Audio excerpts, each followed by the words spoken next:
We've all been hearing plenty of "it's coming home," and it's certainly getting louder after last night. But what about playing at home? Football on your computer, that is. Well, increasingly, fans are watching somebody else play a sports video game.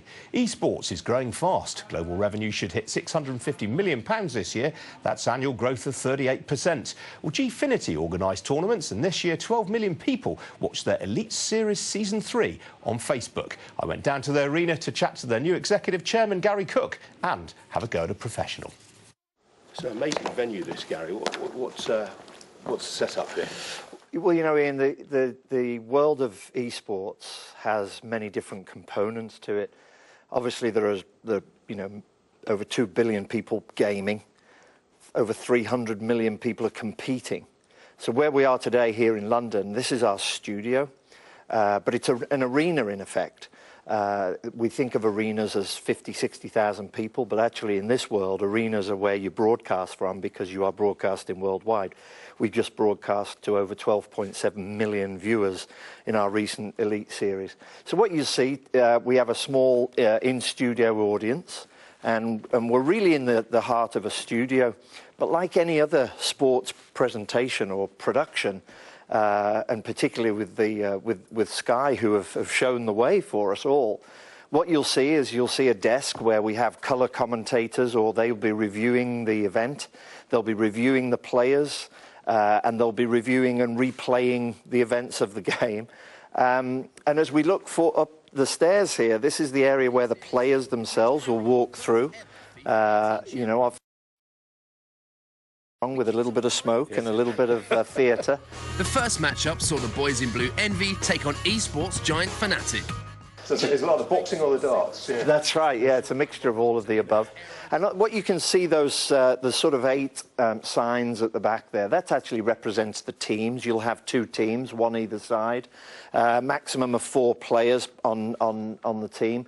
And so we try to keep the athletes and the players as close to the audience as we can, and we want to try and bring them to the audience through viewing. But again, this is a studio, but we do call it an arena. I mean, this is just like what the guys at Sky Sports have, isn't it, really? The sort of interactive screens here where they can analyse everything. Yeah, and I think, part of this, I'm a great believer in people and organisations, so having the right skill sets and having the right, the people in the team to take you forward.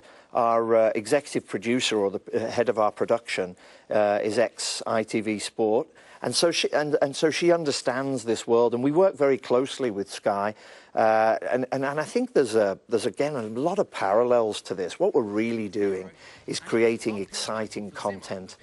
I think the world has slightly changed in as much as 1, 2, 3 hour shows might be difficult to watch online. But what we are seeing is that true raw content, and then being dissected for whatever platform people want to watch. I mean, the audience that you've got is notoriously difficult for advertisers to capture. How do you incorporate advertising into the programme? Well, it's interesting, isn't it? It's been well documented how this world has completely changed. You know, once upon a time, with respect, they were advertisers and sponsors. I think what we're finding now, though, is people are looking to with the community and the audience that they're trying to reach. Every 18 to 30-year-old. And what we tend to find now is that corporations want to get into the ecosystem, the esports ecosystem, and once they're in there, there's a multitude of areas they can go into in order to engage with that community, with their brand. I've been very fortunate. I've been involved in some of the great brands and some of the great athletes and some of the great sporting entities, but I don't think it's any different than the connection between a fan community and the athletes or the players, and all the stories that come from that, the drama that comes out of natural live sport. The stage is now set for our grand final. Before I signed for Nordavind, I played in Gfinity Challenger Series, yeah. I qualified from there to draft, and Nordavind has picked me. They got the first pick, and they chose me, so I really appreciate that. And from that point, my career is going really fast. now I signed for Roma Fnatic, for a really big club and organization. So yeah, I'm really happy. And this is actually associated with Roma, the football club? Yes, yes. They, like, Fnatic and Roma has a collaboration. They work with each other. So yeah, it's perfect. Yeah, I think we should go international just because of World Cup. Right. I'm still 19, so I was really, really young before I started. And dare I ask how much you're earning from this?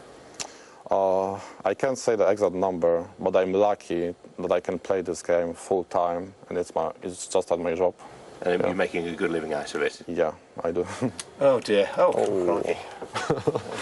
That's what you call a let-off. Still to come on in King Live, managing Milan.